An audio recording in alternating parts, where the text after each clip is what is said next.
అనగనగా గ్రామం మంచున ఉన్న ఒక చిన్న ఇల్లు. ఆ ఇంట్లో రామయ్య అనే రైతు తన కుటుంబంతో జీవిస్తుండేవాడు. రామయ్య కష్టపడి పొలం సాగు చేస్తూ తన భార్య లక్ష్మితో కలిసి 2 కొడుకులను పెంచాడు. పెద్ద కొడుకు శేఖర్ చదువులో ముందుండేవాడు, కానీ అహంకారం ఎక్కువ.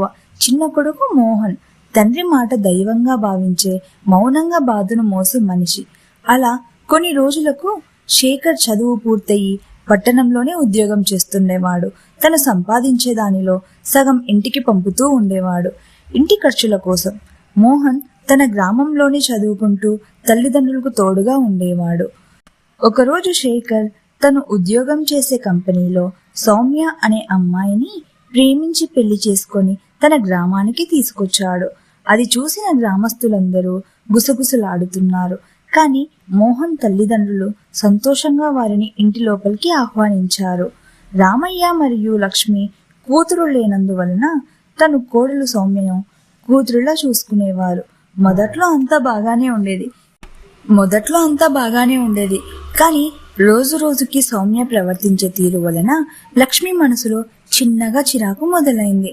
ఎందుకంటే సౌమ్య ఎప్పుడు ఫోన్ పట్టుకుని తిరుగుతూ ఉంటుంది. పెద్దవారికి గౌరవం ఇచ్చేది కాదు. ఎందుకంటే చదువుకున్న అమ్మాయి మరియు పట్టణం జీవితం అలవాటు.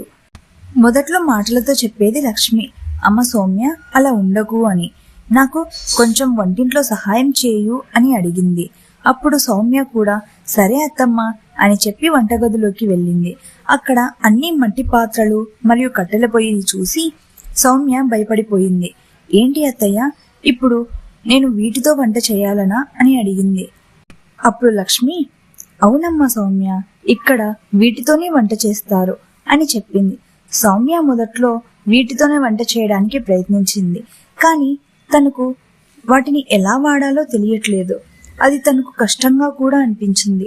మరుసటి రోజు సిటీ నుంచి తనకు వంట చేయడానికి కావలసినవన్నీ తెప్పించుకుంది. వాటితో వంట చేస్తుంటే అత్తగారు వచ్చి, లేదమ్మా సౌమ్య, మసాలాలు రోట్లో నూరితేనే మీ మావయ్య గారికి నచ్చుతుంది, లేదంటే ఆయన తినరు అని చెప్పేసరికి సౌమ్యకి చాలా బాధేసింది.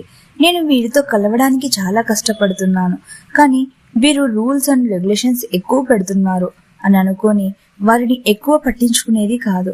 ఒకరోజు అత్త బిందె తీసుకొచ్చి చెరువు దగ్గరికి వెళ్ళి నీరు తీసుకురమ్మని సౌమ్యకి చెప్పింది. ఈ పనులన్నీ అలవాటు లేని సౌమ్య, అత్తయ్య ఇది నేను చెయ్యలేను అని చెప్పింది. ఇక ఆ రోజు నుంచి మొదలైంది. అత్త ఏమో నా మాట కాదనింది అనే బాధతో, కోడలేమో కావాలని నన్ను ఇబ్బంది పెడుతున్నారనే బాధతో ఇద్దరి మధ్య గొడవలు మొదలయ్యాయి. అప్పటి నుండి ప్రతి విషయంలో గొడవలు జరుగుతూ ఉండేవి.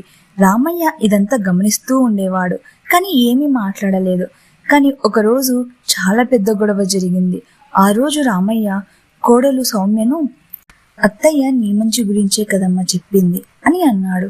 కావ్యకు అది చాలా అవమానంగా అనిపించడంతో తన భర్త శేఖర్తో చెప్పింది, తనను ఇబ్బంది పెడుతున్నారన్నట్టు. శేఖర్ ఏమీ ఆలోచించకుండా తన తండ్రితో గొడవ పడి తన భార్యని తీసుకొని ఆ ఇంటిని విడిచి వెళ్ళిపోయాడు. ఆ రోజు నుంచి రామయ్య ఇల్లు మూగబోయింది. వారు ప్రతిరోజు తన కొడుకును గుర్తు చేసుకుంటూ బాధపడుతుండేవారు. లక్ష్మి వంట చేసేటప్పుడు అబ్బాయికి ఈ కూర అంటే చాలా ఇష్టమండి అని చెప్తూ ఏడ్చేసేది. ఇప్పుడు ఇంటి బాధ్యత మొత్తం చిన్న కొడుకు మోహన్ చూసుకుంటుండేవాడు. తను ఇంకా చిన్నవాడు అవ్వడంతో చాలా కష్టం అనిపించేది. మెల్లిమెల్లిగా రామయ్యకు ఆరోగ్యం క్షీణించడం మొదలయ్యింది. సిటీలో శేఖర్ తన తల్లిదండ్రులను వదిలి వచ్చేసిన మొదట్లో బాగానే ఉన్నాడు. కానీ రోజులు గడుస్తుండగా శేఖర్ తన తల్లిదండ్రులను బాగా మిస్ అవుతుండడం చూసిన సౌమ్య తన తప్పును తెలుసుకొని తన భర్త దగ్గరకు వెళ్ళి, నన్ను క్షమించండి, నేను అర్థం చేసుకుని ఉండాల్సింది. నా అహంకారం వలన ఒక కుటుంబం విడిపోయింది అంటూ బాధపడింది. అప్పుడు శేఖర్కి ఫోన్ వచ్చింది. అటువైపు మోహన్ తన తండ్రికి అనారోగ్యం అంటూ కాల్ చేశాడు. అది తెలుసుకున్న శేఖర్ మరియు సౌమ్య వెంటనే తమ గ్రామానికి బయలుదేరారు. తన తండ్రిని అలాంటి పరిస్థితుల్లో చూసిన శేఖర్ బాగా ఏడ్చేశాడు. కొన్ని రోజులకు రామయ్య కోలుకున్నాడు.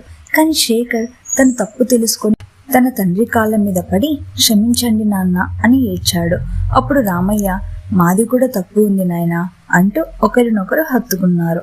ఆ రోజు నుంచి కుటుంబంలో మళ్ళీ నవ్వులు మెరిశాయి.